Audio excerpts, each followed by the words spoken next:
Attack podcast with myself, Daps.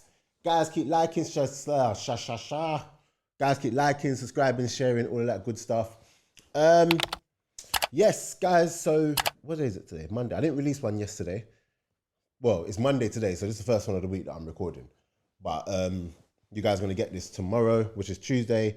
So it's gonna be a very quick one because I've got a little something for you guys.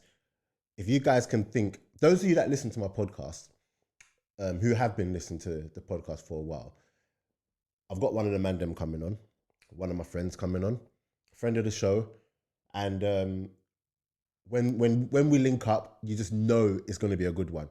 So that's going to be out tomorrow or the day after. I'm recording this anyway. You lot in the comments that have been watching my channel, when me and this friend link up, you know it's a good podcast. So if you know it is, comment and let me see if you guys get it right. Whoever gets it right, I'll give you some sort of prize or something. But yeah, it's going to be a very quick one, just to ease you lot into the new week. So yeah, what was I saying? Where do I start? Obviously, I'm going to start with England. England played Macedonia. To be honest, if it wasn't for the fact that I need to give you guys content, I wouldn't even comment on this game, because England are absolutely, they're just not it, if I'm being honest. And, you know, we can look at the game and yes, some people can say it's a weakened team, but playing against Macedonia, who are, let me see where Macedonia are ranked. This is the sort of opposition that you need to get out of here, because when you look at people like France who get, 1 second. When you look at teams like France, so Macedonia are currently 66 in the world, and England should be getting them away from there. And I don't know how people can like look at. In fact, I don't think anyone's even looking at the starting lineup and giving excuses, because it's just not good enough. And when you look at the way England play, they give away chances. They shouldn't be giving away chances to Macedonia. It shouldn't take Harry Kane coming off the bench and being a nuisance. Obviously, it was an own goal, but it shouldn't take that to get them back in the game and to get 1-1 draw. You know, Southgate will come out and say, I've not actually heard what he said in the press conference yet, but he'll come out and say, yes, unbeaten in the qualifiers, and you know, we're going to go into the Euros next year, and you know, in good stead and whatnot. Confidence is high, but honestly, it's not. I look at that game, I'm looking at the fact that even in the first half, Harry Maguire, oh my gosh. See, the thing is about Harry Maguire will have those games where he looks like he's a steady Eddie. Like he looks, oh yeah, he's actually doing all right. But you see that moment of madness? It was definitely a penalty as well. It was definitely 100% a penalty. Giving the ball away, some cross-field part, like you get taught not to do that in that's a schoolboy error. But anyway, misplaced pass, their player cuts it out. You then get yourself in a position to actually defend the resulting opportunity that they have, and you take a man out. How that wasn't given as a penalty, I don't know. I honestly, genuinely just do not know. It was a penalty all day long, and yeah, when people say, oh, Harry Maguire is reliable for England, he doesn't let England down. Yeah, today, he got away with that today. But if that's against better opposition, number one, they probably don't even give him the chance to even get back and make any sort of tackle. Number two, he's off. Another referee will, no, not off, but he gives away a penalty. 100% gives away a penalty. So yeah, there's that. And obviously they had Rico Lewis in there, and Rico Lewis tried, and he did all right, to be honest. For his first game, I do like Rico Lewis. I'm not even going to come here and you know, say anything bad about him, because I think for someone young coming into his first game, England game, away as well, it's tough for him. And you know, he did all right. He did all right for his first game, and there's a lot to build on. There's a lot of positives that he can take away from there. But you know, you got senior players on that pitch. You know, I'm looking at Grealish. I'm looking at Trent played. Who else played in that game? Kyle Walker. You know, Maguire. Like, there's players there who are England starters, and not enough was done to actually win that game. When you look back at that game, you can't look at it and say, oh, England should have won that game. No. A draw, it says a lot when a draw is actually the the most fair result. Um, sorry, but yeah, I don't know, man. Like, obviously, next season, I mean, the Euros is going to be Gareth Southgate's last tournament, and I don't think it's going to end, with a trophy. I don't think it's going to end with England winning the Euros. I think they're very far off. I think the way that they play doesn't promote a free flowing, um, a free flowing football team where they can get you. Like, again, I don't want to bring them into it because obviously they're different levels, but you look at France the other day, and I forgot who France were playing, but it was just wait. Let me see. France, Gibraltar. And yes, Gibraltar are worse than Macedonia, but it's all in the same bracket if you ask me. France got them out of here. It was 14-0. It could even be more. It was 14-0. Do you know how crazy that scoreline is? And then you look at England coming up against Macedonia and they can't even get a win. Not even a little 2-1. Not even a 3-0. If they had come away 3-0, people would have been like, we should have, like, we wanted more, but we won 3-0. But 1-1, come on, man. That penalty as well, that Rico Lewis gave, it was never a penalty. That's what I'm saying. We keep saying the game's gone mad, but these, like, it has, because no, in no world is that possibly a penalty. That referee has definitely never played the game of football. Definitely never played a game of football, because there's no way you can give that as a penalty. But yeah, England need to sort it out, man. And yes, again, they had players missing. Bellingham wasn't there. Kane didn't start, obviously. Who else is there? John Stones. How can I say Rashford, Sterling, even though they weren't even in the squad? Do you get what I'm saying? Yes, so they had players missing, but those players shouldn't be needed for games like that. And I think going into the tournament next year, they need to buck up their ideas. And unless they get a favourable draw like they did in the Euros last time, or was it the World Cup? I think it was the Euros. Like they got in the Euros last time, it's just gonna end badly for them. And that's not me being pessimistic. It's just me saying, look, Harry Kane, as much as he's a top striker and he's on form and banging in goals for club and country, that's not going to be enough. It's not going to be enough. So, and then you're even hoping, and there's not even a wood here, but touch wood, you're even hoping that their players all stay fit, because even with the way that, and this gives me the perfect segue into the next thing I'm going to talk about, even with the way that players are going down with injuries, it's crazy. It's actually crazy right now. And what's funny is that I remember, was it Varane? I think it was Varane that wrote to, I think it was the FA or someone, saying that the amount of games is too much and that they need to start looking after players. And he was basically told to shut up and play football. You get paid all of this money and blah blah blah blah blah. Be quiet. And now we're looking at injuries, and I'm hearing that's like the 196th injury or something like that. Let me get it up, because the number I heard was actually wild. Let me see.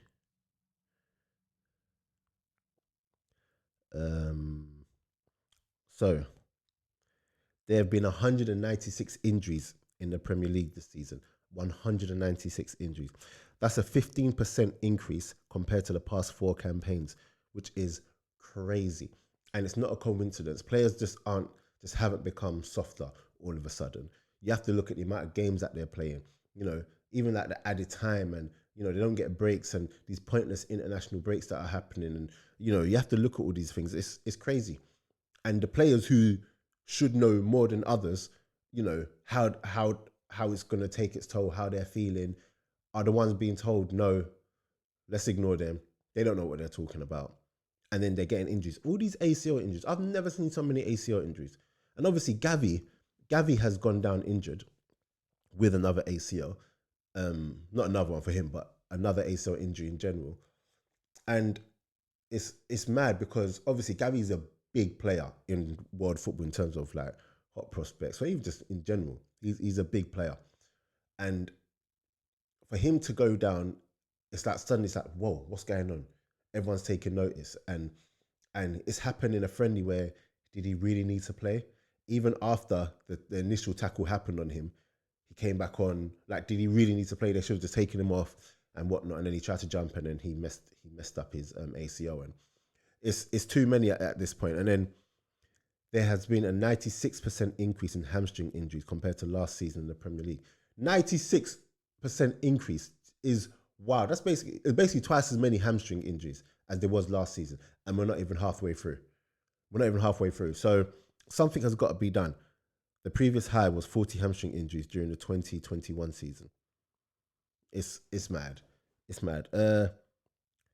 That's a fifth. So the 96. That's a 55% increase compared to the previous 4-season average. Listen, players are getting injured. It's going to get to a point where you're going to see more and more people withdraw from internationals. I'm not sure how many internationals there are to the Euros. You're going to see players that kind of like not going. It's hard for players not to go full pelt when they're playing because you're not really thinking that you're going to get injured. But it's definitely a worry for some players. I've spoken to some players and they're like, listen, the injuries that are happening right now is crazy, and like some of the bodies, there's only so much your body can take. I don't care how much you're getting paid. I don't care if you're getting 500,000 a week. Your body is not 500,000 a week. Like your body's not don't care about the money. Your body can only take so much. So they've got to do something to lessen the games. They've got to do something to give more of a break. Telling players to shut up. It was Varane, right? Or was it Van Dijk that was told, listen, be quiet? Do you get what I'm saying? I don't know, but something's got to be done. What do you guys think at home in regards to this? Are people just doing too much in terms of saying no? Is it just coincidence? Are people doing too much and saying they need to play and whatever? Just let me know. Just let me know what you think, because I think personally it's crazy and it's mad, and yeah, something needs to be done. What else? Everton 10-point deduction.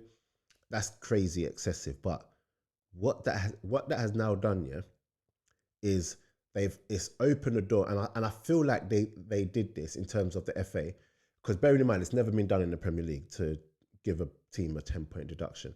But I feel like they've done it just to set up what could potentially happen to Man City and Chelsea. I think by giving Everton this 10-point deduction, even though it'll probably get reduced on appeal, but by giving them this 10-point deduction, when Man City, and this is the crazy thing, Everton had one charge and they said they were over by 10 million. Let's just say 10 million, which is obviously it's 10 million, but in the grand scheme of football and finance, it's not the worst. So they're over by 10 million. Cool. Man City had 115 charges with various offences. There's absolutely no way, and I know that they will end up getting away with it, but there shouldn't be a way for them to get away with it. And I think that now that the Premier League have deducted Everton 10 points, they know, and they've set the precedent. They've basically set the marker like, look, whatever happens to Man City or Chelsea, you just know what's coming. I think Everton had to get that 10-point deduction so that Man City and Chelsea could, when they get whatever punishment they get, it's not deemed to be unfair or a big surprise. So basically, Chelsea are taking one for the team. I'm not Chelsea. Everton are taking one for the team. Basically, that's what I think, because it was excessive for what they've done. It's never been done before. A financial, what's the word I'm looking for? A financial. The word's gone from my head. That's gonna really annoy me.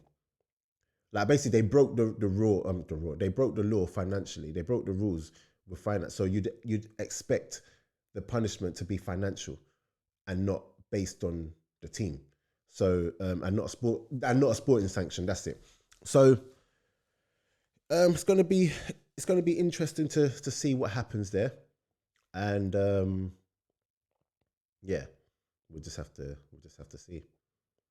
So, and also, I think it was shout out Mawa if it was you, the FCM pod. I think it was you guys. I saw today where people were discussing who the top African players are and if Mo Salah's in there. And I'm not sure I'd put Mo Salah in the top African players. Not in my top 5 anyway. They asked him if he was like they asked if he was the greatest African player of all time, and I wouldn't even put him there. If I'm being honest, it's a good question, and I can see what I was asked, but nah, I think when you've got Yaya Toure, this ain't in no order. Yaya Toure, Didier Drogba, Samuel Eto'o. I have to put George Weah there because I remember him when I was young. Do you know what? I might even put Mahrez in there before I put him in there. I might even do that. That's my top five. Yeah, my top five African players, not in any specific order, even though I feel like this is an order. Who was the first one I said? So you got Yaya Toure, Eto, Drogba. Yaya Toure, Eto, Drogba. I'm forgetting someone. Yaya Toure, Eto, Drogba, George Weah, and probably Mahrez. Yeah, I think I'd put Mahrez before Salah. Am I going mad actually? Man, well, look what you've caused. In terms of African players, am I mad for my fifth player being Mahrez ahead of Salah? I don't think I am. I think that's calm. I don't think Mahrez really gets the respect he should get in the Premier League. Ah, am I going mad? Salah, I might be going mad. I might be going mad. Nah, I'm not going mad. I'm not going mad. Oh, even Mane. Nah, I wouldn't put Mane. But do you know what? Let me just stop there. Let me just stop there before I just take it too far. But yeah, guys, you guys let me know in the comments your top five African players. Let me know. And yeah, we are out.